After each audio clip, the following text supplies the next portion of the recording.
welcome to this week's episode of CC Corner Sister to Sister. I'm sitting here with none other than Yaschico Stevens. This is our... How are you all? Yeah, this is our local hometown hero. We have so many folks that have gone on to be great, but you know what, Shika, you started out great, you did well, and you're still doing great things. So it is a pleasure to have you here today. Thank you so much. I am, we're going to go back because Shika's here to share her story. I always say, nobody can tell my story like me, so stop asking other people for idle gossip. Get it from the person who has experienced it. So all the questions that I have are going to come from the horse's mouth because I'm going to ask the questions and she's going to answer them. We're going to go back a little ways back though. Because we grew up together. Yep, we sure did. Middle school, high school. We were really good friends in high school. Played on the volleyball team. Yep. And the basketball team together. Yep. Good times. Times you never get back. Yeah. I think now we didn't appreciate them as much back then. But now I think on those moments, I look at the pictures of those young ladies, and man, we did a lot. Yeah, we did a lot, and we could have did a lot worse because we had some freedom. We walked the streets a lot. Yeah. We went from school to we would get out of school. I don't even know if our parents knew when school ended. We'd get out of school, we would do our own thing. Yeah, we really kind of did our own thing. We were our own parents. Really would. Yeah, we were our own parents. And I every time we got out of school, I would walk with you home, mostly to get you out, make sure you ain't had to stay there. Jesus, I ain't gonna lie, she would put me with them kids quick. She would put me with them kids quick. You had to be, because what was the ages of your sisters and brothers? Brian 2 years younger than me, and Crystal 5 years younger than me, and Tave 16 years younger than me. Yeah, Tave was in the belly. Tave was just forming. Oh man. Yeah. So that was a shock. Yeah, it was. One day I came home from school and Mom was sitting at the table crying. Me and my brother looked at each other like, we gonna get daddy, because you know what I'm saying, they usually do their little thing. Yeah. So went outside. He was outside washing his car. He said, y'all talked to your mama yet? No. Well, she's pregnant. What? I mean, just like that. What? Just like, yeah, like, whoa, like, and me personally, I was looking at him like, y'all still doing it? You know what I'm saying? Like, that's how I was looking at him, like, what in the world? Oh my God. But y'all still hurting. I ain't gonna lie. I actually took Tave on one of my dates. Wow. In high school, yeah, me and Quincy had went to where it was, Waterboro to Pizza Hut. Oh, okay. And we actually took Tave so she was with like, us. y'all's like a little family. Yeah. I Quincy Clark. Yeah, I do remember that. It was fun though. You in Utah for a number of years. Probably maybe 2.5, 3. Yeah, because it was like, that was like majority of the high school? Because I remember y'all were good friends. Like, are y'all still good friends? We not as much. Not as much now. No. So what happened? Because I say what happened, but things just happen. What happened to me and Quincy? Like what made y'all stop talking and just not be that close? Because y'all were like super close, like cool. Like, you gave me lectures on how good y'all was when you was young. I remember that. Well, I'm going to be honest with you. It was me. Got to college and started getting interested in, other things. And I came out and told them. Like, because I didn't feel like, because we were close, because we were friends. Yeah. Like, I shouldn't, just continue to, just pretend. Yeah. So I told him. What did you tell him? That, I have a girlfriend. I like, women. He was like, you like what? And next thing you know, like, the next day he was up there from Georgia to North Carolina. So it was college when you decided that, hey, I'm looking at girls and I think that I'm attracted. Because I had a disconnect because people were trying to tell me I I was with you. Like, we hung out. Like, we was in a locker room together. We showers right next to each other. Like, what you mean? And I was like, no, maybe the whole time. No, it wasn't the whole time. So I'm glad you added that clarity. You hear it? It was college. It was high school. And so he was up to North Carolina, and then he really wanted basically an explanation. Yeah. He tried to bribe me too. Brought me a pair of Air Force Ones, some dope ones too. Yeah, it was. He didn't know how to dress you. I'm just gonna say, y'all, Q kept you straight. Yeah, he did. Yes, as she bragged about a lot. I did. Yes, you did. You talked about Q like every day after school. Jesus. Like intimately, really everything. Oh. I heard everything. I didn't. So I was like, really? I was like, Q, what? What? When? Oh man. God rest her soul, Miss Sally. She yeah. Would you like to sip on that too? Let me let you think. You did a lot. Yes. Man. So he came up and then you just talked. He understood. We still remain friends. Okay. Honestly, we remained friends until I guess the accident. Oh wow. And he was one of the ones that I thought, you know what I'm saying, would have been there. Yeah. I would have thought that as well. And it was the exact opposite. And it's not to knock you or anything. No, because I can't blame it all on him. No, you know what I'm saying? Like, just me going through what I was going through, and I think it was anybody that was close, like at that time in the beginning, when I didn't understand, you know what I'm saying, like, what I was going through. I put out, you know what I'm saying, that energy, like, you know what I'm saying, I didn't want to be bothered. Yeah, or, you did. You know what I'm saying, I could do it myself. Or, you know what I'm saying, because you still had that, you know what I'm saying, that independence. Yeah, that mentality, like, you know what I'm saying, like, but, you know what I'm saying, once you realize, like, damn, I can't do this by myself because I really can't do much. You know what I'm saying, like, but I guess, me with that attitude, you know what I'm saying, and him, you know what I'm saying, I guess really wanting to help, it kind of like pushed him away. You know what I'm saying? Okay. Then like once he came back around, it was more like with an attitude, and I didn't like that. Yeah. Okay. I didn't like that because it's not that's just not as normal, and not with you anyway. And it just went. It's never been his normal. Yeah, it just went, and so we really don't talk. So in college, when you decided, hey, I'm in love with women. This is I'm attracted. This is what I want. How was it for you to tell your family? Very, very hard. Who did you tell first? My grandma.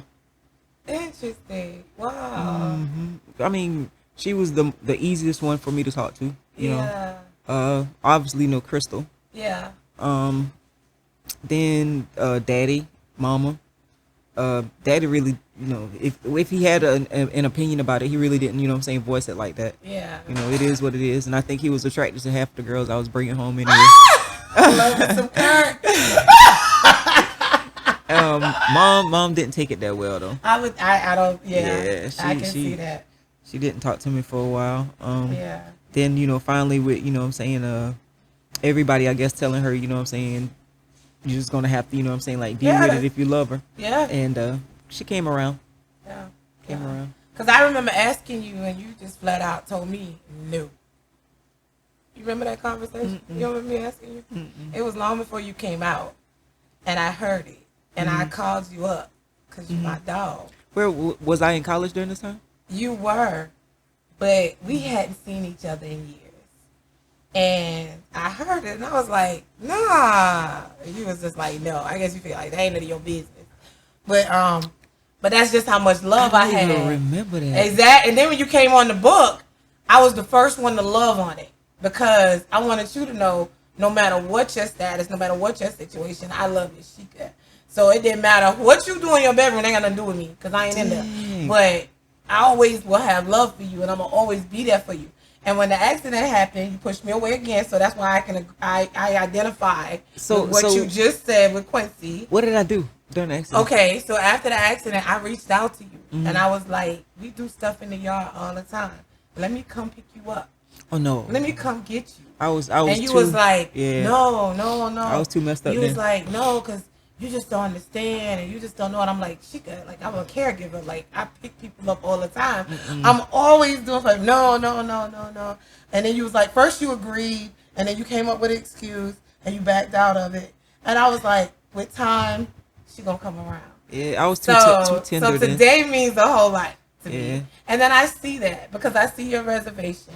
I see how timid you was about you don't want to mess things up. You don't want to be a burden. You gotta get past all of that. It's still gonna. You just gotta mentally get past all of that. Because for those of us who love you, we want you to be a burden. We don't care. That's just where it's at. Somebody gonna have to take care of me one day.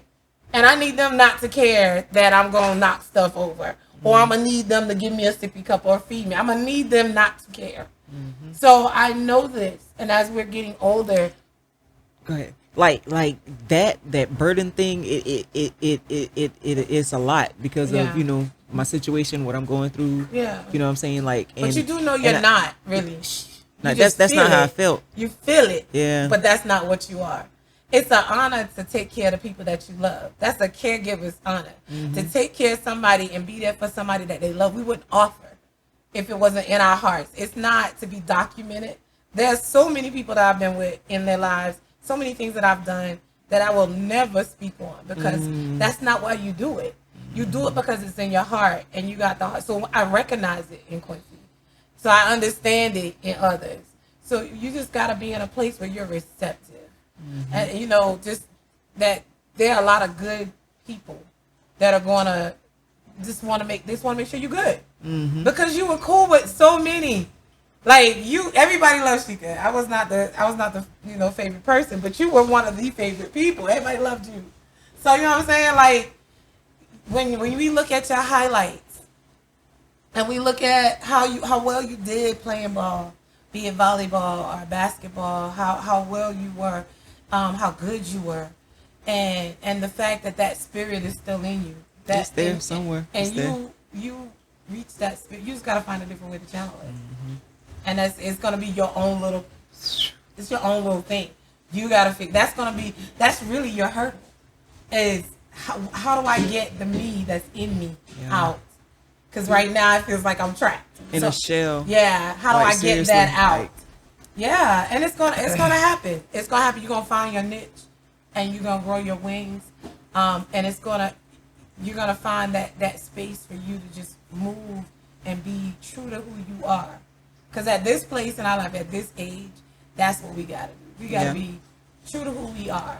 And when I saw your post about being in love, I was so happy to see you in love. It was you were talking about the young lady you were with. Okay, gotcha. Okay. That you were just happy. I was happy to see you happy. And then I saw you the day you had the convert. You were getting ready to go for a drive. I don't know where you were, but you were standing by your convertible with the top in the cornfield, with the top back in the country, and you were like shoes out, typical chic, showing off the gear. And I was like, just I celebrate my friends. So I was so happy to see all of that. And then the next minute, 2 hours later, oh my God, Crystal put that post up and my heart just dropped. Because see, I'm not one of the people that I got to be in your face every second for love to be there. I don't have to see my friends all the time. Years have gone by. But we still them girls that was walking the streets, that was balling together. You know what I'm saying? And it's eons ago. But that's and it's a lot of us that are like that. We haven't left the court. Mentally, we haven't left the court. Seriously. And you know what I'm saying? And so all I can do is not doing anything on the book. I'm hitting Crystal up in Messenger. Like, what the hell? Take us back to that day. What happened? God bless his soul because he's dead now. I was taking one of my good friends to see his mom, and I forgot what town it was. But that's when I had took that pic on Facebook, and we were on our way back, and I saw this field. I was like, man, I want to take a pic right there, and I asked him to take the pic of me. Got back to Orangeburg and went home, dropped him off because he's my neighbor. Then I went home and I had some clothes I needed to wash, but I was like, man, I don't feel like washing no clothes. You know what I'm saying? It's a nice day out. You know what I'm saying? Had my top back. I said, I'm gonna go to my homeboy Ryan's house. I asked my housemate, hey, you want to ride with me? And thank you God, he said no, because he would have been in the back seat. Wow. Yeah. And went to Ryan's house, and Ryan was like, man, you know what I'm saying? You feel like doing something? And I think, you know what I'm saying? I kind of like pushed it up, suggested it, because we were just sitting on his porch. So we went riding, rode past Bojangles, down, I think it's 33, went over the bridge on the right on Till Road, and driving normally. And I'm not gonna lie, I was smoking a blunt. After I finished the blunt, I plucked it out, you know what I'm saying, of the car, and boom. This dude, you know what I'm saying, he was coming around the curve on the wrong side of the road and hit me head on. Wow. Car went flipping in the field.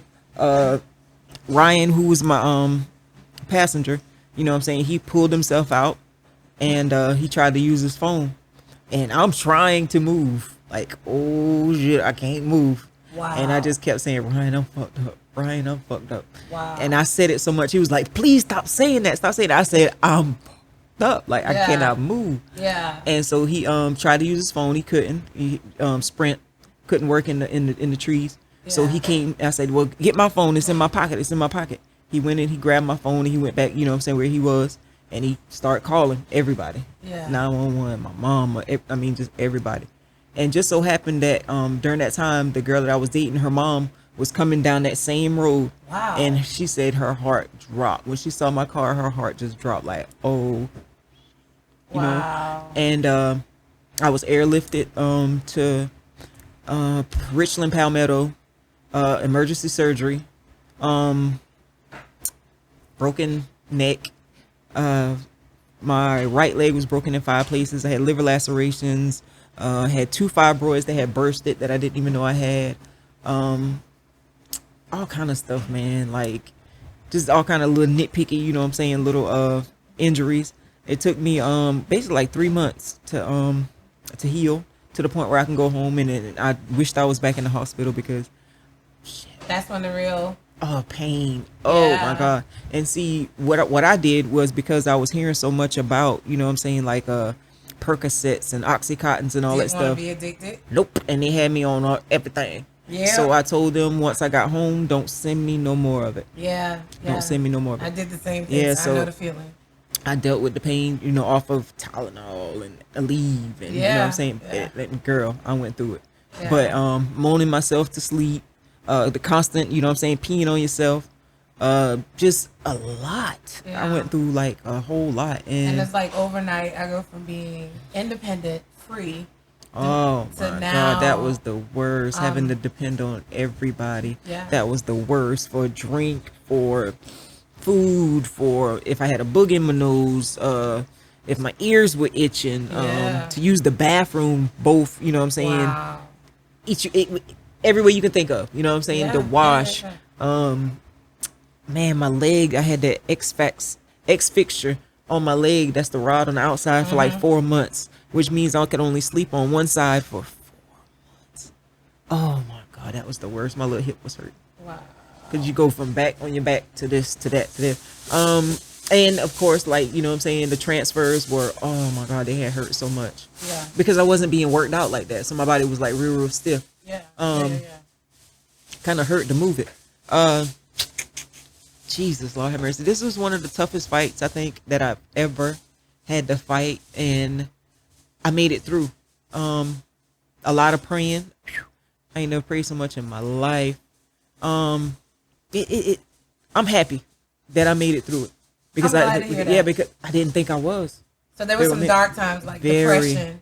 Very, but I refused to go on any, like, you know what I'm saying, antidepressant. It was through the grace of God that I had people that I could, like, you know what I'm saying, talk to, that, you know what I'm saying, actually understood, you know what I'm saying, like, you know what I'm saying, what I was going through, and if they didn't, they tried to. You know what I'm saying? And that helped a whole lot. I mean, like, I know I became annoying to some people because I would call them all the time. I would have real bad anxiety. You know what I'm saying? Like, man, when some people would come visit me, you know what I'm saying, I would freak out because there was so many people in the room. Like, you know what I'm saying? Like, oh my God, like, you'd be so happy to see them, and then all of a sudden, like, just stop, man. Because you want to do stuff and you can't do stuff. And it's Lord have mercy. frustrating. Very frustrating. I remember the first time that I was let out the hospital to catch some fresh air. I thought I was gonna die. I was so used to that cold hospital air. You know what I'm saying? So once I got that warm heat in me, man, I couldn't breathe. Wow. I could not breathe. Put me back in. Put me back in. Put me back in. So just For real, afraid. I couldn't breathe. I was so used to that cold. Yeah. So once I got that warm, like my lungs, like, what is this? Yeah. Like, oh my goodness. And then, you know what I'm saying, that I also had to do the little breathing thing with the, you know what I'm saying, with the, I had, whatchamacallit, what do you call them things? And like, they had to cut me. Ooh, I cussed that out so bad. Had to cut me to put the things in my lungs. Oh my God, what was it? Yeah. Just something to relieve the pressure so the air would come back out. Oh, so your lungs collapsed. I think so. Yeah, that's what, Like, oh my God, I went through like a whole lot, and it was good friends, man, that actually like helped me get through. And to anybody that, you know what I'm saying, I may feel that, you know what I'm saying, I was pushing them away, it wasn't nothing to do with the people. Yeah. You know what I'm saying? It was my own, you know what I'm saying, like, oh my God, this is new to me, what's going on? I don't want anybody around, you know what I'm saying? Like I don't want anybody to see me like this. Kind of. Yeah.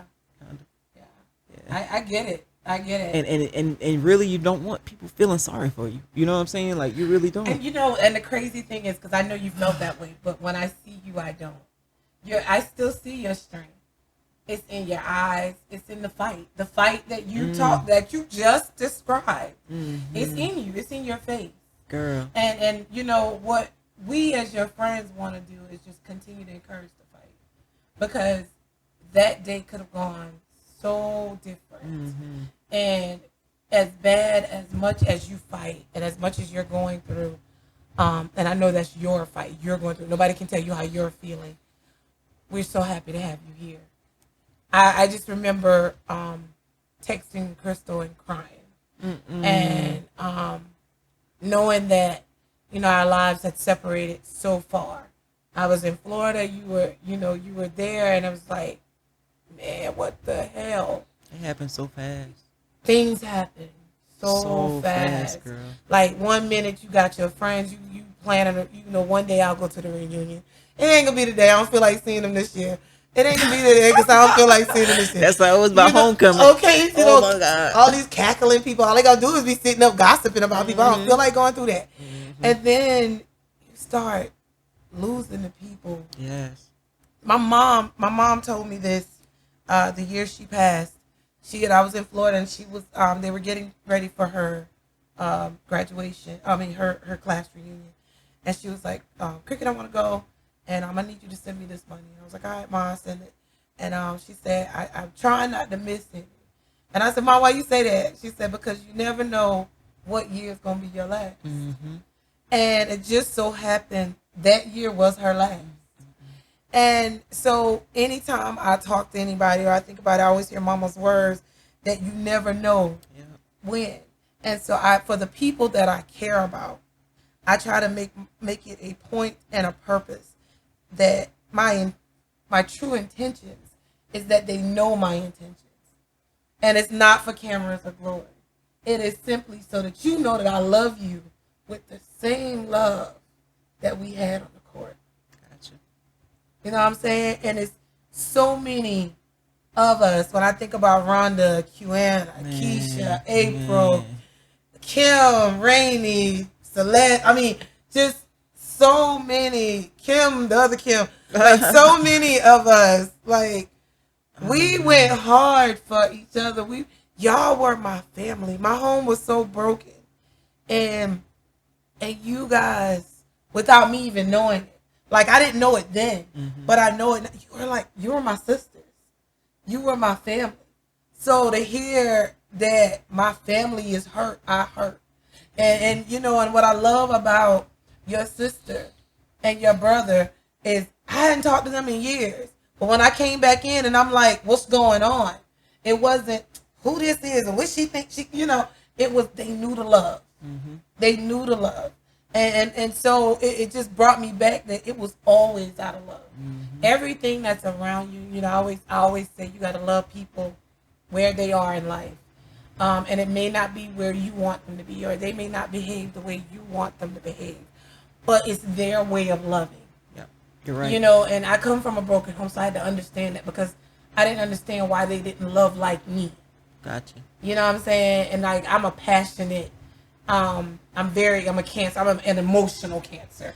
I'm an animated cancer. So you see me, you see it's hey, because that's who I am. Like when I got out the truck, she could sit in the car looking like her mama. Yeah, you look like your mama. For real? And I'm like, what's up? And she looking like, I'm good. This is the me that I couldn't be in school because I had to be on defense. Gotcha. My whole life. And so I'm reintroducing myself to the people that I've always known. Gotcha. Because they expect something that ain't there. Appreciate it. Yeah. So I totally get it. I mean, your struggle is unique, and it's somebody out there that's fighting this fight that you're encouraging.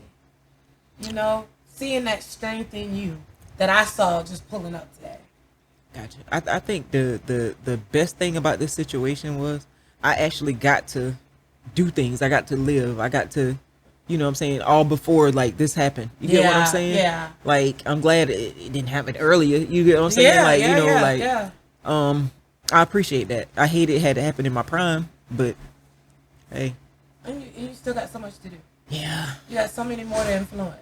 Yeah. You got so many people that are that weren't as lucky as you. You know what I'm saying? True. That are gonna live vicariously through your stories of encouragement. That, you know, your life is gonna be food and fuel for others. Gotcha. You know what I'm saying? Like just listening to you tell it. The fight to live. And that's simply what it is. Your fight or flight kicked in, and you just lived. I did. And we thankful that you lived. I did. I'm thankful that you lived. Your family is thankful that you lived. And I love them. Yes, and they know it. Y'all fight. Families argue. So anybody who's dwelling on an argument, get over it. Because me and Eric was talking about this yesterday. He was sharing with Brian. Cause in the mornings I brainstorm and I'm annoying. I called you one morning. Mm-hmm. I get on people's nerves like That's that. Okay. So like when all my prime ideas are, I'm gonna do this, I'm gonna do that, I need to come up with this, I need to map this out, I gotta see this. All of those come in the mornings, and whoever I hit, they get a blast of it. And we were talking about at this stage in our life when we argue, like Eric said, she go from 40 to 5. Cause like he'll get on my nerves and I'll just be like, like I do it hard because I want you to feel it. But that's as far as it'll ever go. Gotcha. Because we've lost so much. You know, mama's gone, daddy's gone, James is gone. Mm-hmm. You know what I'm saying? Like it went from 6 of us to 3. Mm-hmm. And all of a sudden, all the arguing and fighting, mama and daddy fighting, we fighting, none of that mattered anymore. It just all of a sudden was put into a perspective that we just got to live and we got to do the best living we can do. And if it ever got to the point where I'm so upset, I mean, to make him happy, I just bite my lip and just cry because I'm just so upset. That's something that I think as I'm getting older, I'm a bigger baby because I'm more emotional. I feel it where I didn't allow myself to feel it. So your struggle, your fight, man, that's just so encouraging to so many others. And I hope it's encouraging to you. It is. It Yeah. is. It's teaching me a whole lot. I am so grateful for the people that, you know what I'm saying, I have around me. I mean, these people come in and like they help me every day. Some walk all the way from crosstown. I mean, one of my homies came yesterday and he was drenched. Yeah, it was hot. I looked at him like, oh my God. Yeah, it was hot. Like this guy walked all the way over here. Yeah, that's love. Yes. That's love. But then that's because that's what you did. You loved on people. Yeah. You loved on. I don't even think you remember how, like, I was like the team cheerer. I don't know if y'all remember that, but I would like always be hyping. I was like the Flavor Flav of the team. I was always hyping, like, you know, because, hey, I mean, the smooth moves, I was going to make sure everybody was good. And I wanted y'all to know that, you know, so because you showed love back. You could have been that arrogant person. I'm the superstar. Like, but you was never that person. I never felt like that. It was always humble. It was always love. It was, we a team. Come on, I remember losing in volleyball, and you like, and we was all down, and you be like, come on, y'all, let's get it. Like I lead this team, but even though I'm leading, I'm letting y'all lead too. You have that energy and that love for people, and so it's just time for us to show it back. That's all. And don't think of it as a burden. Look, and stop acting like that with the team, because we had a lot of good people on that team. Yeah, we did. Like, seriously. And when they on the show, I hyped them up too. Yeah. Like, for real. I had love our team, man. We did have a great team. Everybody played their roles, played their positions so well, and they know it because we talk about it online. Fun times. All the time. Fun times. Volleyball season was the best. The best. Oh, it's some things I want to talk about, but I can't. Elmo was hard. Coach Dodd just let us do it. The hell we wanted to do. Oh my God. Oh my Whatever we want to do, and I couldn't get you to play softball. No, that was too hot for me. That was too hot. Every year I remember asking, come on out. Elmo the coach, you could just come and chill with us because we was together year round. Yeah. We played every sport, and yeah, that was the time I went to work. And then I went, you know what I'm saying. And right after that, I got a volleyball scholarship out the way to college, and it was different. Yeah. It was different. I made good friends. I was a Claflinite for a while, and I made good friends for the time that I was there, and but it was nothing like those beginning years. Mm-hmm. It was nothing like the fun. We had fun. Yes. We were as loud and as wild and as crazy as we wanted to be.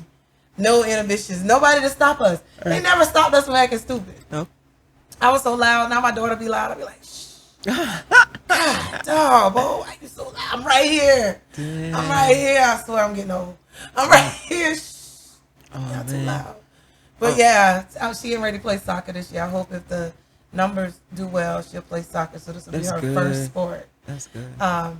I'm so excited. I'm going to be the worst parent. I'm gonna be out there screaming, yelling. I'm gonna have pop tents and that's good. And lawn chairs. That support is great. I'm gonna be the team mom with the snacks and oh man, I told you gonna get the socks and the shoes, and she was like, "You way too serious about this." Hey, but that right there is something that I wish I had. Well, we didn't. Yeah. I didn't either. Yeah. I remember the only time mom came, dad never came.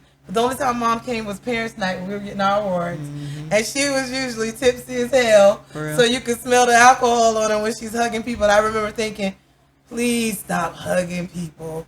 Let's just get my trophy and go home. I was just so ready to go. And yeah. So I look forward to being everything in my daughter's life that I didn't have in mine. And but I don't knock what I went through because it built us. Yep. That's why you fight. Yep. Because we had no choice. No choice. You know what I'm saying? Like I had no choice but to fight my entire life. So giving up not being an option. We gonna make this work. And when life throws you a curveball, you keep moving. Mm-hmm. You just dodge it and keep moving, and it's gonna set you back. Let me read it. It says, you never know how strong you are until being strong is the only choice you have. Which is so true. Yes, ma'am. Yes, ma'am. Which is so true. I saw this this saying, this tattoo right when I was in the hospital. I was scrolling through Facebook and I was like, you know what? That's me. Yeah. That's me. Because I know I got a long fight ahead of me. But you already done so well. Yeah, I have. Like, you know what I'm saying? Just looking back at some of the pictures and you could just see the difference. Yeah. You know what I'm saying? Like, as far as like the heeling process, I still got a long way to go. But you look good. Thank you so very much. You look good. I'm looking at the movements. I'm seeing it, and you look really good. And I owe it to the people that surround me. Yeah, yeah. Seriously. I owe it to my roommate putting my food on my lap and saying, hey, you eat it. Not feeding it to me. Just being tough. Not feeding it to me. Tough love. Yeah, I'd have been serving. I'd have been serving. You don't need to be here. You'd have been a big baby with a gun because I'd have been serving. Jesus, yeah, but you know, But I it's grew what you from it. need. Yeah, I It's grew what you from it. need. I And grew from it. sometimes we need that swift kick in order to get us. I like I shared with you on the ride here. You know, in 2018, being down all year with my lung collapsing as many times, and going through those dark times of depression, where you're just frustrated because your mind wants to do all of those things you used to do, but you can't get your body to do it.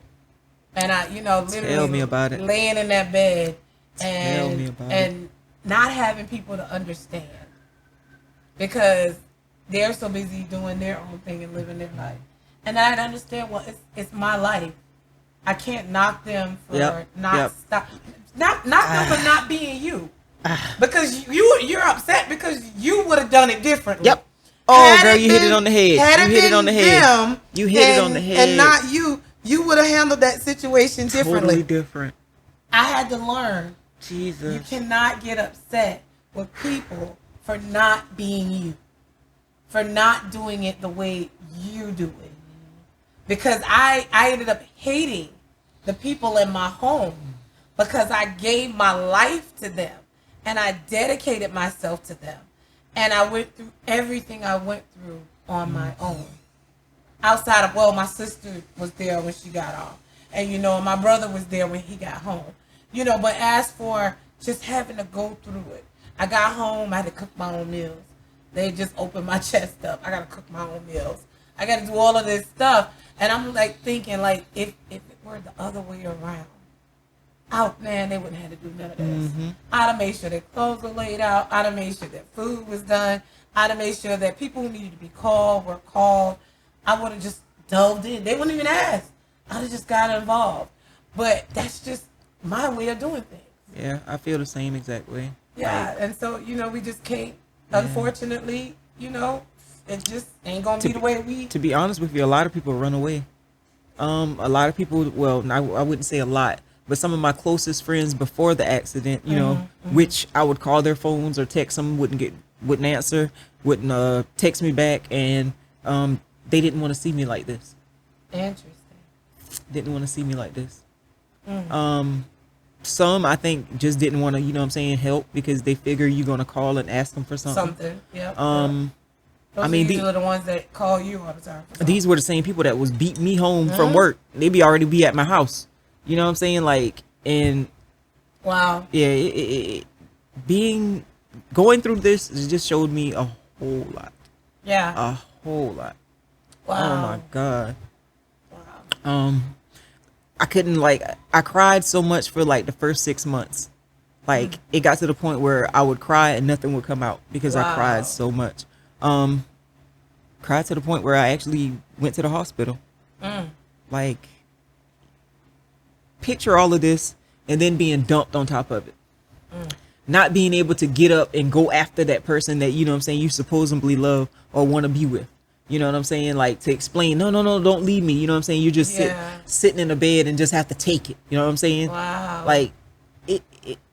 So girl. It's like life's changing and then your heart's broken. Wow. And only thing you can lean on is the Lord, yo. And pray. Yeah. You know what I'm saying? You talk people head off about the situation, but after a while they don't want to hear it because they want to see you grow. Yeah. You don't need to, you know what I'm saying? Nope. Why are you still talking about this? I don't know. You get what I'm saying? What can we do to move forward? But you didn't understand that because you were still hurt. You know what I'm saying? Hurting. Yeah, girl. Ooh. Love is different. And then we handle it different. I put blockers up and I don't, when I start my blockers don't work that well. Yeah, you're a feeler. I can see it. But you're an emotional feeler. But you always were. Jeez. You always were an emotional feeler. And I'm not there. If it ain't working, I'd rather just, because I'm used to doing it alone. Let me feel it alone. Gotcha. You go over there and you stay and don't ever talk to me again. That's the kicker. Don't ever talk to me again and let me grow and build myself up to where I can do the things that I need to do. One thing that is a benefit is having my daughter is she doesn't allow me to stay down long. She's taking the place of mama because mama used to come in and kick the door in and be like, Up them people, you know. And so my daughter, you know, she don't curse or anything, but like she be like, Mom, you been like laying here for days. Like, what we doing? We ain't Gotcha. doing nothing today. And you know, and I think about it, you know, it ain't fair to her. She ain't went through nothing. She ain't got this going on. And, you know, I owe her a healthy mom because I gave a healthy mom to so many other people's children. So I owe her a healthy mom. So getting my life together, getting myself back up, it's, you know, I do it for her. And then the same thing is like you got to find that healing, Yeah. the let go, and be able to say, you know what, this is my situation. These are cards that I've been dealt. I just got to figure out how to play them so I can win. I've been like down now for 5 years, and it took me probably about 3 to actually like let go. Wow. Mm-hmm. Wow. Like about 3 years to actually like let go and like start the healing process. Wow, that's interesting. Because it's hard, especially with because you think with women, and I, you know, I might be a little naive. You think with women, like, the nurturing part kicks in. So, I mean, you're down and you're my partner. I'm going to make sure you're good. So, you know, it's hard with the abandonment unless it was already issues before it then. was. Oh, okay, gotcha. Like, but I knew it was issues, but I didn't know that it was to that point. You get what I'm saying? Yeah. Like, you know, I never thought it was that bad. Yeah. But I guess, you know what I'm saying, me being, you know what I'm saying, kind of angry Yeah. made it even worse. Okay. You get what I'm saying? And they didn't want to deal with it anymore. Yeah. And what could I do? Yeah. But let them go. And the thing is, when somebody, and I talked about this with somebody else, when somebody doesn't want to be there, that is the best thing. Because sometimes, you know, why run behind them? I tried. You know, but you got people that'll run behind you. You got people that will run behind you. And that's the thing. You're still this beautiful woman. You're still this beautiful spirit. There are people that are going to... Okay. Where these people at? Be patient. All right. But first, you got to get over being mean. You sound like your mama today. Hey, I got her in me so much. Oh my God! Like when I saw you today, I think I was just telling Keisha, I said, I pull up, she ain't looking like a mama. That mean face. Mm-hmm. Your mom used to be so mean. We used to come over there. Mm-hmm. I still love you. But my God, I be like, dang, man. I had cousins that smile, man, smile. Cousins that didn't want to spend the night because my mom was so mean. Just smile. That's all. Just smile at somebody, anybody, everybody. Yeah. I think a lot of it had to do with what she was going through herself. Yeah, it does. Saying? Yeah, like, and I'm not gonna lie. Like overall, she was a great mom. Yeah, he was a great dad. They were great providers. Yeah. Definitely were great providers. Yeah. Wouldn't trade them. No. Back then I would though. Yeah, well, you know, we were young. run away, all kind of stuff. But I'm saying we were so young because, like, my mom, you know, they were very street. But even to this day, everything that happened while they were out in the streets, all the stuff, whatever, good, the bad, the ugly, it gave me such a unique character. Mm-hmm. That, you know, even my way of thinking, my way of living, my way of being is because of the type of people they were. Gotcha. And I wouldn't trade them. I found out when I was probably about 32, I have a different father. And I still wouldn't trade who I grew up with. Okay. You know what I'm saying? As a matter of fact, finding out about that made me cling to my family even more. Mm-hmm. And hold on to what we have and the love that we have. What my mother put in us. What, you know, our struggles that we endure together. Because we fight the same. You know what I'm saying? We love the same. It's different, but it's the same. Like, they come at it in a different way, but I know they love me. No matter how I come and see, that's that mother-father love. Mm-hmm. One thing that you're going to get, that, yeah, your mom may have been a little disappointed or whatever. But at the end of the day, she your mama, and you're her child. Mm-hmm. So she's going to always have that defensive, I'm going to defend my child. I'm going to love on my child. Your siblings, same thing. It's different, but it's still the same. Mm-hmm. It's just a different type of love. And once we start accepting those things and letting go of what really doesn't want us, You don't want to be here. All right. You don't want to. Yeah, it's a struggle. Yeah, it's tough. Life is tough. Life is a struggle. So if you don't want to do it with me, then all right, let's move out the way and let me find somebody that do want to do this with me. Yep. And that's what you got to do. And it's going to happen. Trust. I've seen some amazing relationships that are the oddest situations. Oh, my God. And they work. And when you ask them, it's just, it don't matter what anybody else thinks. We love each other. And it just works. Sometimes you got to look outside of your comfort level and receive what's out there that's ready to love you like you deserve. And that's the hardest part. Everybody deserves to be loved. So what level of love are you willing to get? You want somebody that's gonna play? That's what you get. Yeah. You want somebody that's gonna love you unconditionally, be there to wipe the dribble off your mouth, wipe your butt when because we all gonna go down that road. Yeah. That where it comes in the attraction part though. You know what I'm saying? You're not attracted to the people that'll do that? Yeah. You want me to be honest, right? Yeah, so you are attracted to them. No. There's some good looking people that'll do it. Where? Where? Be patient. Okay. You only need one. Yeah. So just be patient. That one's gonna come. Gotcha. Just be patient and ready. Gotcha. And that one is gonna come. That's gonna be everything that you need. My new dad married his nurse.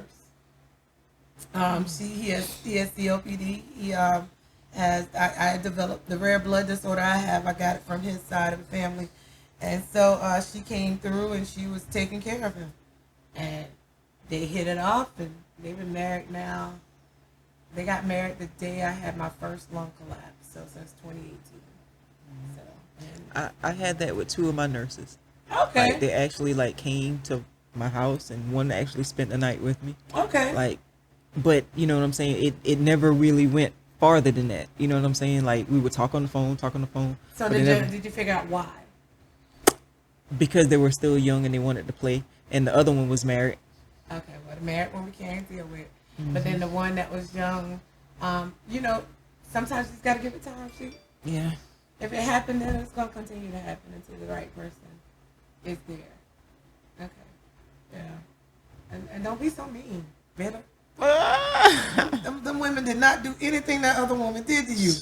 You cannot hold the next person accountable for the sins of your last one. Look, maybe it was too close to the breakout with the other one, but I was just trying to do it. You know what I'm saying? Just to get over. You get what I'm saying? Those were some tough times. Yeah, I needed somebody to talk to. And you could have still been just talking. Yeah. Just take it a little slower. Work on your healing. Now you got to know I was taking it slow.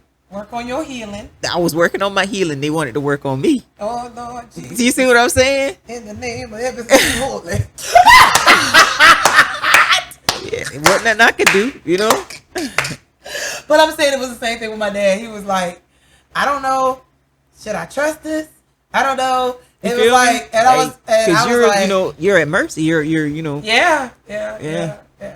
And I told him, as long as you stay safe and alive, we good. So that was good. And that was got good. married, and we all get along now. It was a little transition there, but it's been a number of years. He in his 70s, so yeah. So it's somebody out there for everybody. Yeah, that's just it. He's got to be open to receive the person that comes in, and not saying that you just accept everybody, because you've always been selective, but don't be so selective that you miss out on the perfect person. Gotcha. That's all I'm saying. So thank you, Shika, for coming to visit with CC Corner today. No doubt. I thank you for sharing your journey with us. No doubt. Definitely your fight. I appreciate everything that you brought today. Anytime. And I look forward to having you back. You have to come back as a co-host and help me grill some folks and put them, Hopefully I'll be a little bit more looser, so you know what I'm saying? You will. We'll give you the cup before we come on here. And then we'll get you started. But Yeah, thank you for coming, and we appreciate you, and we'll see you next time. Thank you so much for having me, and I definitely will be back. All righty. Everybody have a great day. Thank you. CC Corner out. Out.